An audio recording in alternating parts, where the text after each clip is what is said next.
Hello everyone, welcome back.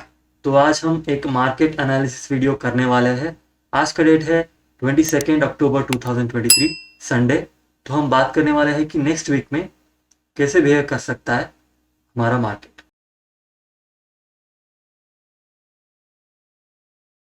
अगर हम bank Nifty को देखेंगे, चलिए हम वन डे टाइम फ्रेम में यहाँ पे चलते हैं और देखते हैं कि मार्केट कैसे बिहेव कर रहा था पिछले दिनों में। चलिए 17 जून और 20 जून, ये जून में जो मिड जून में यहाँ पे एक सपोर्ट लेके यहाँ से बहुत अच्छा एक अप मूवमेंट यहाँ पे दिया था मार्केट। कंटिन्यूसली यहाँ पे 44,000 तक इसने एक थोड़ा यहाँ पे ब्रेक लेके यहाँ तक टच किया था। एक अच्छा अप मूव आया हुआ था जून 2022 से दिसंबर तक। तो उसने फिर से एक बार एक डाउन ट्रेंड जैसा यहाँ पे बनाया था, थोड़ा उसको रिट्रेसमेंट भी कहा जा सकता है। उसके बाद यहाँ पे मार्च को 2023 मार्च में यहाँ पे फिर से यहाँ पे एक अप मूवमेंट शुरू हो गया था और इसने अराउंड 30 में, मतलब मई के एंड तक यहाँ पे उसने एक अप मूवमेंट दिखाया था। अगर आप ध्यान से देखोगे तो इस जोन में, मतलब यहाँ पे जो अप मूवमेंट आया था उसके बाद मई और जून के एंड तक, मई से जून के एंड तक यहाँ पे उसने एक जोन बना दिया था। ऐसा एक जोन उसने क्रिएट कर दिया था।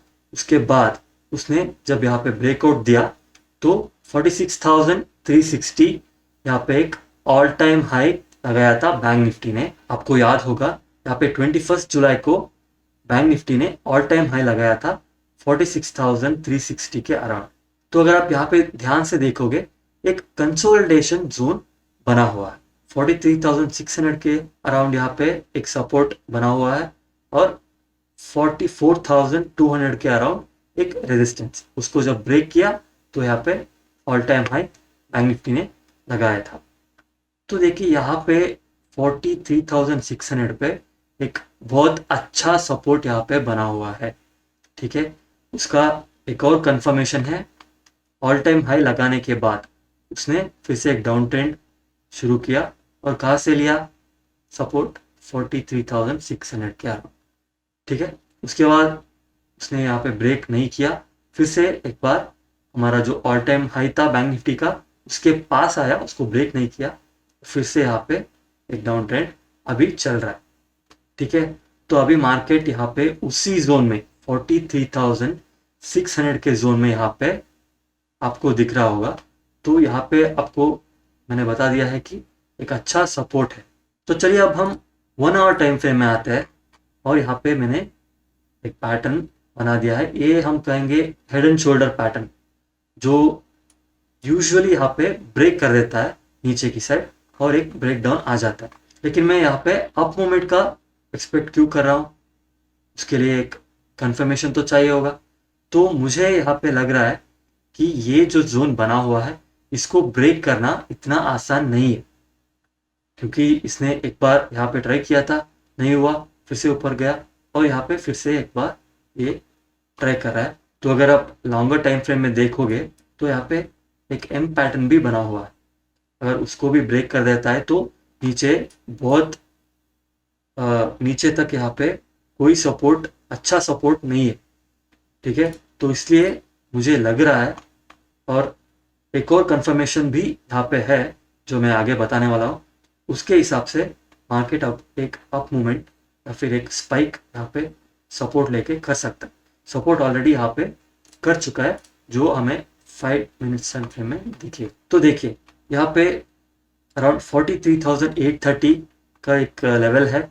यहाँ पे इसी जोन में 1, 2, 3 और यहाँ पे 4th टाइम यहाँ पे आ चुका है हमारा मार्केट। तो अगर आप 19 अक्टूबर यानी थर्सडे को देखोगे तो यहाँ पे आपको दिख रहा होगा गैप डाउन ओपन हुआ कुछ न्यूज़ के कारण और यहीं से सपोर्ट लेके उसने 43,830 का जो लेवल है इसको ब्रेक कर दिया और 44,000 को भी ब्रेक कर दिया, लेकिन यहाँ पे वो होल्ड नहीं कर पाया।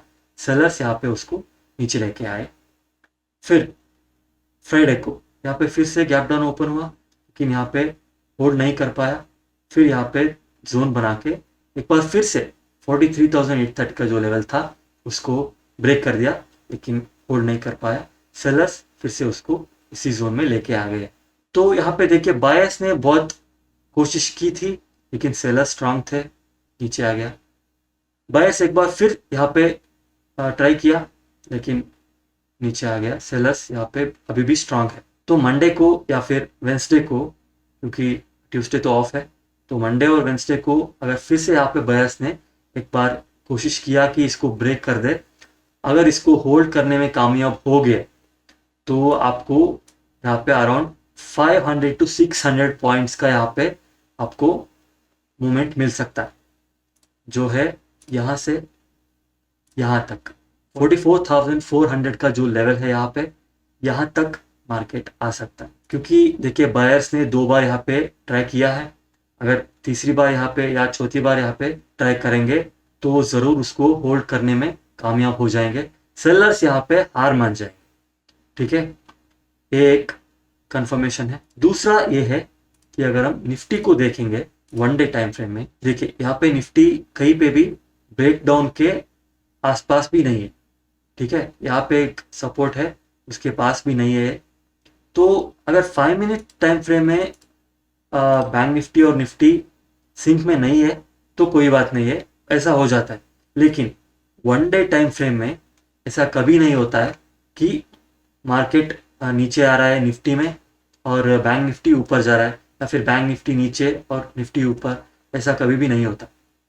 ठीक है, तो अगर ब्रेकडाउन करेंगे तो एक साथ करेंगे, ब्रेकडाउन नहीं कर रहा है तो यहाँ पे ब्रेकडाउन आने का चांस बहुत कम है। वो बहुत रेयरली होता है कि ये दोनों वन डे टाइम फ्रेम में, लॉन्गर टाइम फ्रेम में दोनों उल्टा चल रहे होते हैं, ऐसा बिल्कुल नहीं होता है, बहुत रेयर है, मतलब ना के बराबर।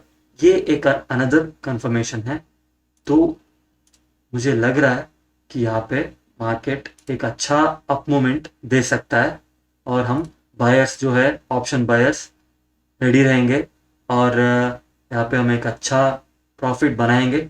ठीक है, मैं रोज़ लाइव आता हूँ, लाइव स्ट्रीमिंग करता हूँ, यहाँ पे आपको जेन्युइन लेवल्स देता हूँ और उन लेवल्स पे मैं भी खुद ट्रेड करता हूँ। तो आप मुझे ट्रस्ट कर सकते हो और मेरा जो लाइव होता है उसमें ज्वाइन हो सकते हो। अगर आपको अच्छा लग रहा है तो सब्सक्राइब कीजिए और लाइक कीजिए, शेयर कीजिए, मुझे अच्छा लगेगा। आशा करूँगा कि आप मेरा जो लाइव होता है वहाँ पे आके ज्वाइन करेंगे और मेरे साथ यहाँ पे ट्रेड लेंगे। तो चलिए मिलते हैं मंडे को। Bye bye.